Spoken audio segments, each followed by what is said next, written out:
మన ప్రభువును రక్షకుడైన యేసుక్రీస్తు నామములో మీ అందరికీ శుభాభివందనములు తెలియజేస్తున్నాను.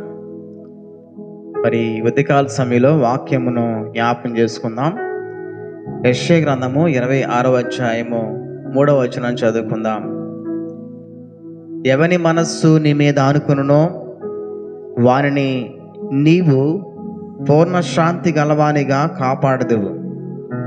యాలయనగా అతడు నీ యందు విశ్వాసం ఉంచి ఉన్నాడు. 4వ వచనం, యెహోవా యెహోవాయే నిత్యాశ్రయ దుర్గము, యుగ యుగములు యెహోవాను నమ్ముకొనుడి అని రాయబడింది.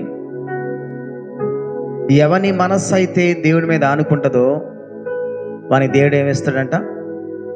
పూర్ణమైన శాంతిని, నెమ్మదిని కలుగు చేస్తాడని దేవుని వాక్యంలో రాయబడింది. తప్పకుండా దేవుడు ఇస్తాడు, పూర్ణమైన నెమ్మది ఇస్తాడు ఆయన.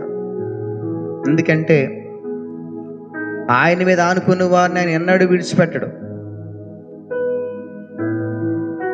ఇప్పుడు ఒక చక్కని మాట రాయబడింది, యాలయనగా అతడు నా యందు విశ్వాసం ఉంచి ఉన్నాడు. దేవుని యందు విశ్వాసం ఉంచి వారిని దేవుడు ఎన్నడూ కూడా విడువని దేవుడు, ఎడబాయని దేవుడు. ఈ లోకంలో తల్లి విడిచినా, తండ్రి విడిచినా, అన్నదమ్ములు విడిచినా, అక్క చెల్లి విడిచినా, బంధువులు విడిచినా, స్నేహితులు విడిచినా, నేను నిన్ను విడువను, ఎడబాయను అని వాగ్దానం చేశాడు యేసు ప్రభువారు. ఆయనే మనకి ఆధారమే అన్నాడు, ఆశ్రయమే అన్నాడు, బలమై అన్నాడు, ధైర్యమే అన్నాడు. తప్పకుండా మన మనస్సును దేవుని మీద నిలుపుకున్నప్పుడు దేవుడు తప్పకుండా నిజమైన నెమ్మది, ధైర్యము, సంతోషము మన కలుగు చేస్తాడైన. ఎవని మనస్సు అయితే దేవుడి మీద ఆనుకుంటుందో దేవుడు వారికి ఏమి ఇస్తాడంట?